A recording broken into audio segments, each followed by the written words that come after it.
The Trump tariffs mark a key moment in North American economic relations, triggering the most significant economic realignment for Canada since the implementation of NAFTA back in the 1990s. If you only had a few minutes of your life to spend on this topic, this video is for you.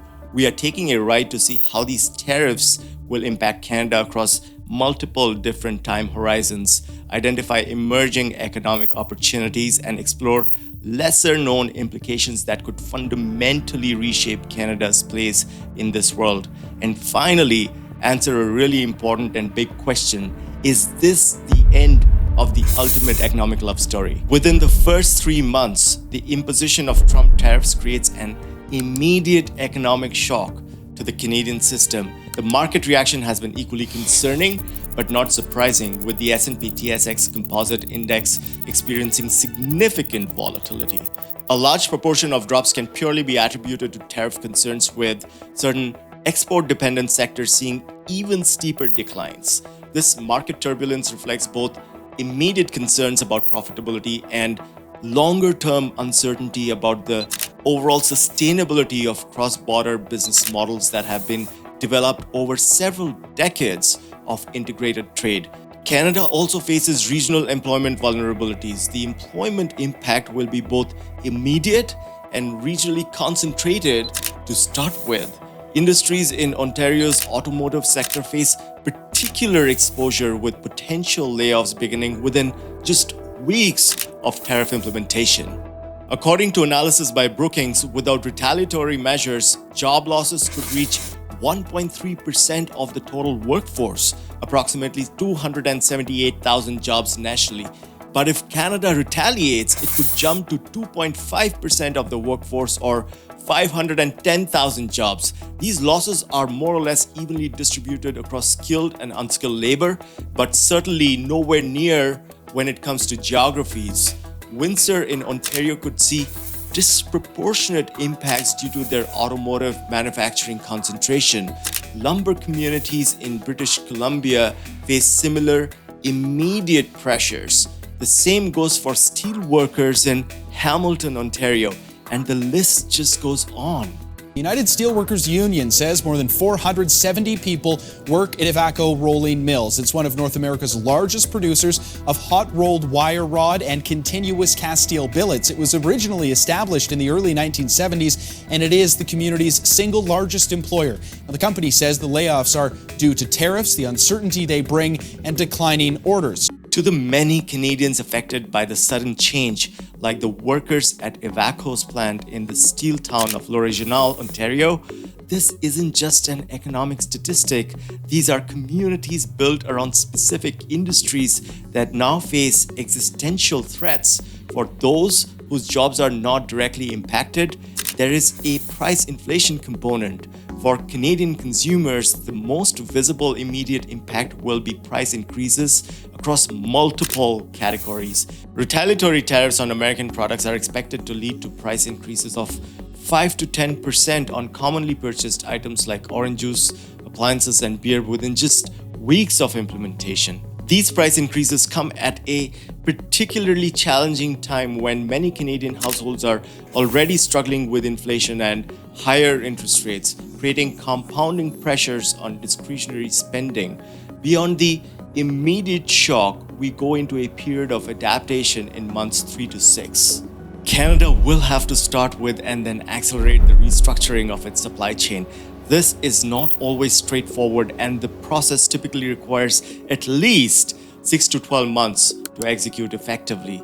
During this period of transition, we can expect intermittent shortages, continued price volatility, and additional business uncertainties as companies navigate really complex sourcing decisions. Companies with geographic diversity beyond the US in their supplier base will demonstrate greater resilience during this period.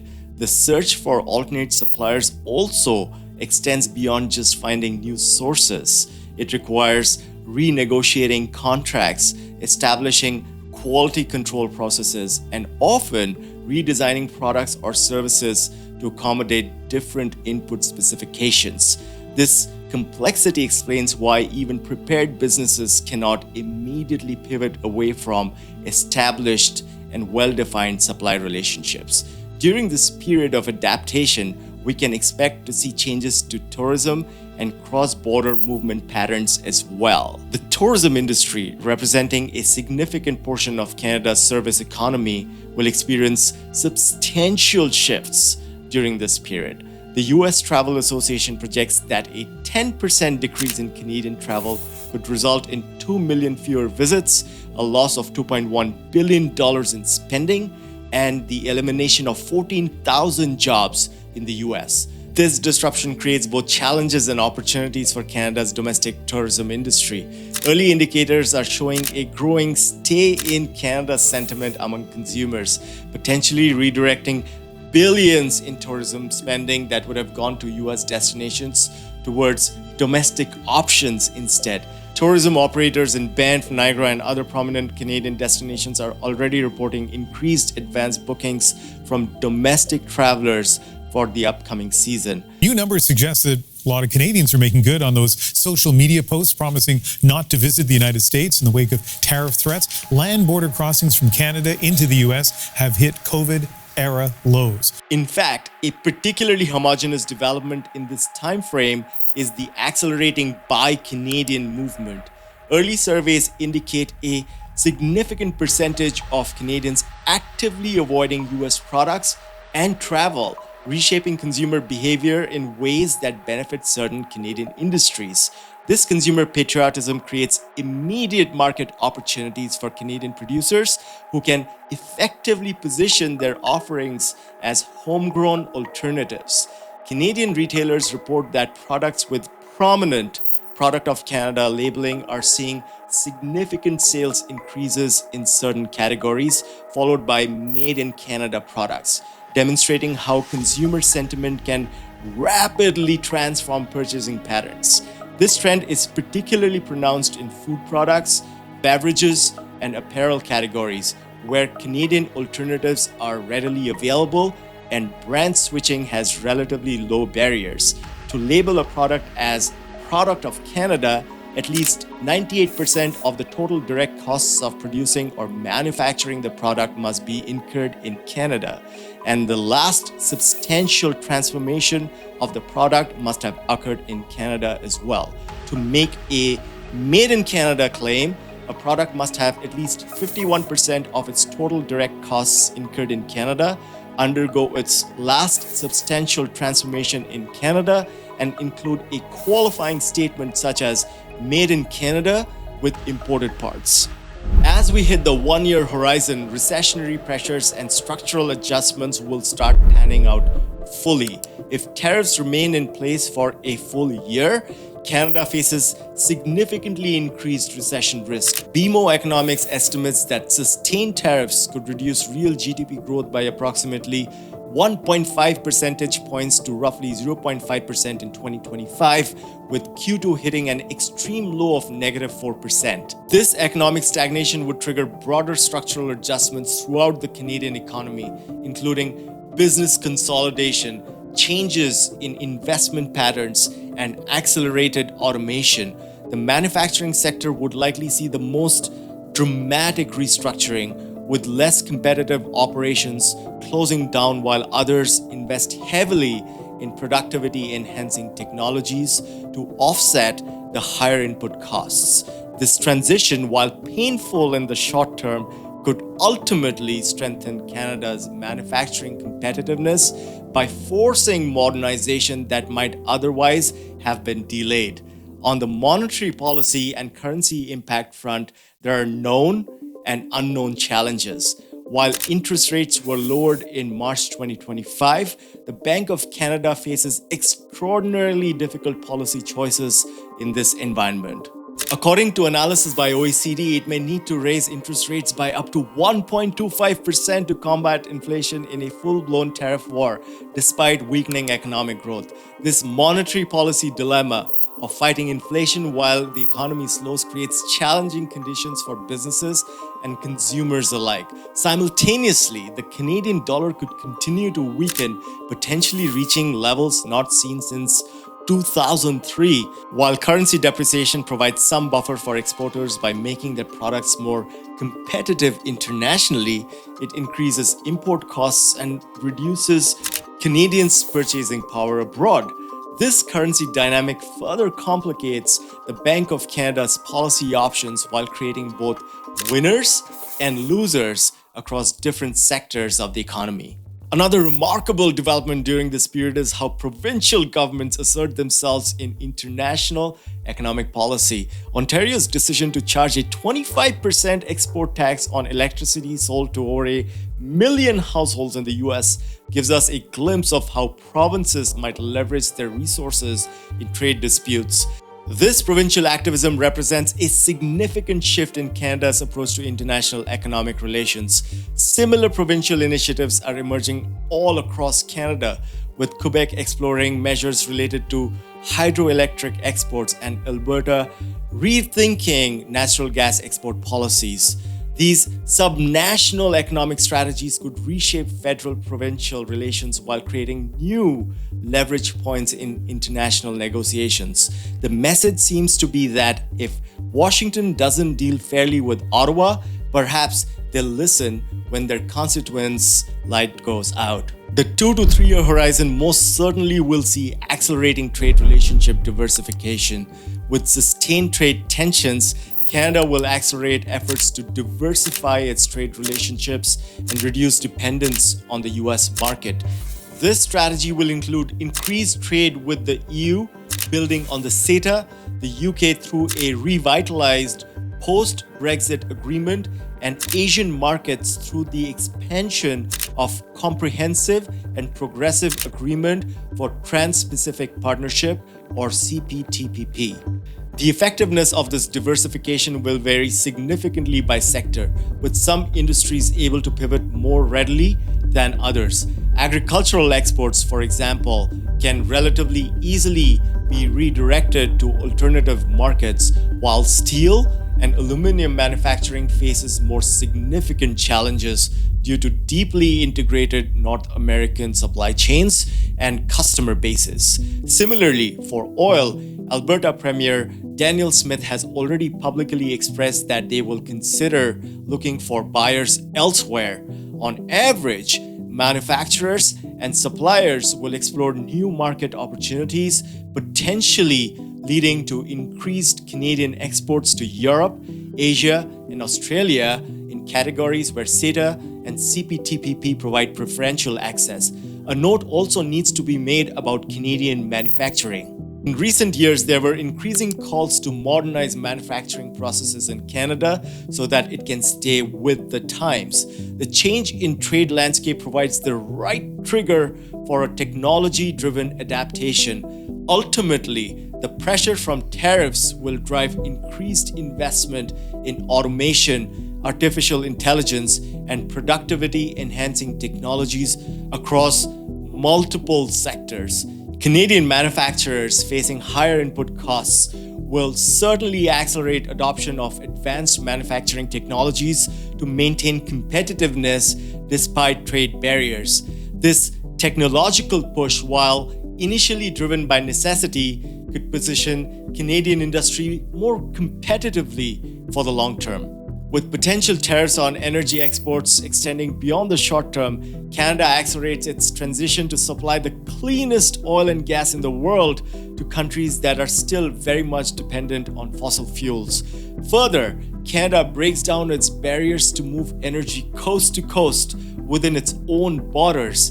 This dual strategy includes both increased export capacity to non-US markets and more seamless domestic consumption. The resulting investment in energy infrastructure creates significant economic opportunities and gains, leading to more jobs and communities that can enjoy a lifestyle Canadians of previous generations have come to expect. Let's now talk about Canada's long-term strategic positioning and what it can look like in 3 to 5 years and beyond. First, North American supply chains are already reshaped by them. Despite short-term disruptions, Canada positions itself as a key player in nearshoring efforts as North American companies reduce dependence on distant suppliers. This strategy leverages Canada's skilled workforce, political stability, and proximity to US markets to attract manufacturing that might otherwise have remained in Asia or elsewhere. Successful execution of this strategy depends on Canada's ability to attract and create competitive investment conditions despite tariff barriers. The greatest opportunities emerge in sectors requiring skilled labor, high quality standards, and intellectual property protection, areas where Canada has comparative advantages over low-cost manufacturing locations. Medical devices, aerospace components, specialty chemicals, rare earth minerals represent particularly promising sectors for this nearshoring opportunity and strategy, potentially creating tens of thousands of new manufacturing positions across the country. Then, Canada doubles down on Arctic development and resource security. Increased tensions with the US accelerate Canada's focus on Arctic sovereignty and development, opening new economic frontiers. This strategy includes both resource development and infrastructure investment to strengthen Canada's position in a region of growing global importance. The resulting economic activity creates opportunities in mining, transportation, telecommunications, and defense-related industries. The Northwest Passage, increasingly navigable due to climate change, represents both a strategic vulnerability and economic opportunity for Canada. Investments in monitoring capabilities, port facilities, and transportation infrastructure transform previously isolated northern communities while strengthening Canada's Arctic sovereignty claims.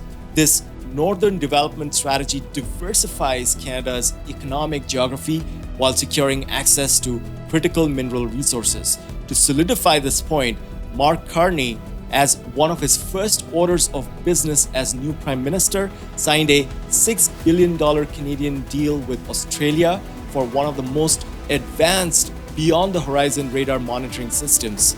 These radars will be placed along the deep north and should significantly help Canada increase its Arctic surveillance capabilities. This deal is also Australia's largest export of defense equipment in history. Canada over time also leverages its global diplomatic repositioning. Canada taps its position as a middle power to play a larger role in global trade and negotiations and multilateral institutions. This diplomatic strategy positions Canada as a champion of rules-based international trade at a time when the system faces unprecedented challenges. By building coalitions with like-minded countries, Canada creates counterweights to protectionist trends while securing preferential access to diverse markets. The formation of new trading blocs creates both challenges and opportunities for Canadian diplomacy.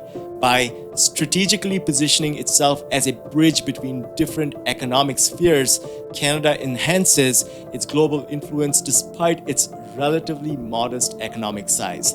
This diplomatic positioning, combined with targeted economic initiatives, creates Canada's long-term economic resilience in an increasingly fragmented global economy. Then there are emerging opportunities for Canadian businesses, starting with digital economy acceleration. The tariff-driven disruption accelerates Canada's transition towards a more digital economy, creating opportunities in fintech, e-commerce, and digital services that are less vulnerable to traditional trade barriers.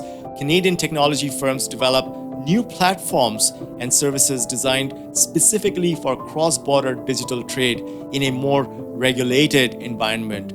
These digital solutions address emerging compliance requirements while facilitating continued international business despite physical trade barriers. Cybersecurity emerges both as a challenge and an opportunity in this environment. As economic nationalism increases, cybersecurity cooperation becomes more difficult, creating vulnerabilities. However, this same dynamic creates market opportunities for Canadian cybersecurity firms that can bridge different regulatory environments and security standards. The resulting cybersecurity industry boom creates high-value employment opportunities across the country. Canada could also see an advanced manufacturing renaissance. The combination of tariff pressures, technology adoption, and nearshoring trends creates conditions for a renaissance in Canadian advanced manufacturing. This transformation is characterized by highly automated facilities producing higher value goods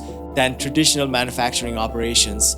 This resulting industry requires fewer but more skilled workers, creating challenges and opportunities for Canada's education and workforce development systems. From quantum to AI to space systems, new opportunities are emerging, and as these technologies mature, it enables more distributed manufacturing models less dependent on traditional supply chains. Canadian companies pioneering these technologies experience rapid growth as businesses seek manufacturing models that are more resistant to trade disruptions and transportation challenges. Finally, the future of US-Canada relations. Is this the ultimate breakup? The current tariff shock represents more than a temporary economic disruption. It signals a fundamental recalibration of a relationship whose hallmark was the longest undefended border in the world. With average tariff rates quadrupling to nearly 12%, we're witnessing the most significant trade shock between these two countries since the 1930s. This shift forces both countries to reassess assumptions that have guided bilateral relationships for generations. The medium-term outlook suggests a more transactional relationship replacing the previously integrated economic approach. This is a transition from a continental economy to a relationship where every aspect of trade now carries political weight. And this transformation extends beyond trade into areas like defense cooperation, environmental policy, and cross-border infrastructure development.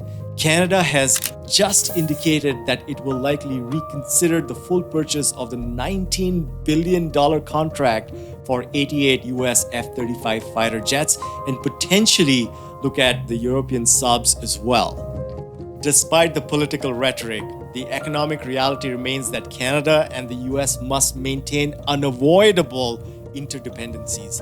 Canada exports essential goods not easily substituted by American producers: oil, electricity, potash, critical minerals, and automotive components. Similarly, American consumers rely on Canadian imports since domestic production cannot meet demand across many sectors. The US is by far Canada's largest market, and this fundamental interdependence creates natural economic pressures towards eventual reconciliation. As American consumers experience price increases resulting from tariffs and critical industries face supply disruptions, political calculus may or need to change. As one analysis notes, inflation contributed significantly to recent political changes, raising questions about whether American public will tolerate rising inflation as a consequence of sustained tariffs. However, so far, it doesn't seem like tariffs are impacting consumer sentiment because in the most recent polls, Donald Trump had one of the highest approval ratings ever. While federal tensions may persist, cross-border relationships at the state and provincial levels emerge as important counterbalances and bridge builders. Individual provinces pursue direct trade relationships with US states despite federal tensions or political lean, creating economic corridors that transcend national policies. These subnational connections, particularly in areas like electricity, water management, and environmental protection, maintain essential cooperation even as national rhetoric becomes more divisive. Therefore, several potential pathways towards renewed cooperation and reconciliation emerge over the medium term. First, sector-specific agreements could gradually replace blanket tariffs, allowing targeted cooperation in areas of mutual benefit while maintaining political narratives about protection. Energy security, critical minerals, and defense-related industries represent natural starting points for such pragmatic agreements.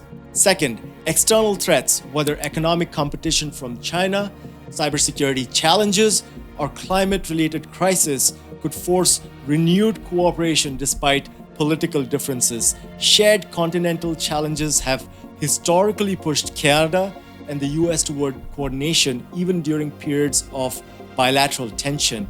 And finally, economic reality itself may force reconsideration of all current policies. If tariffs lead to significant job losses in swing states dependent on Canadian inputs, or if consumer inflation becomes politically untenable, pragmatic adjustments will likely follow.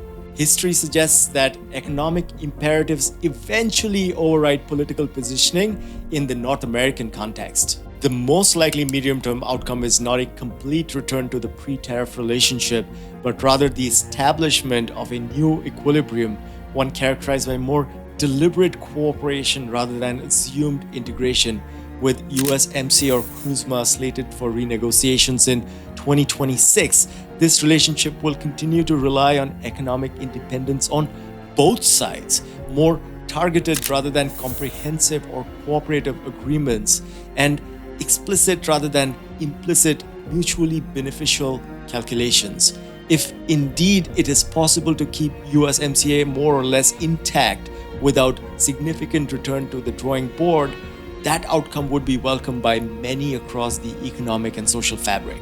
Regardless, Canadian businesses adapting to this new reality should prepare for a relationship that is more complex, more politically contingent, and less automatically supportive than in previous decades. Yet, this revised relationship, while more challenging to navigate, may ultimately prove more resilient by forcing both nations to consciously choose cooperation rather than taking that relationship for granted.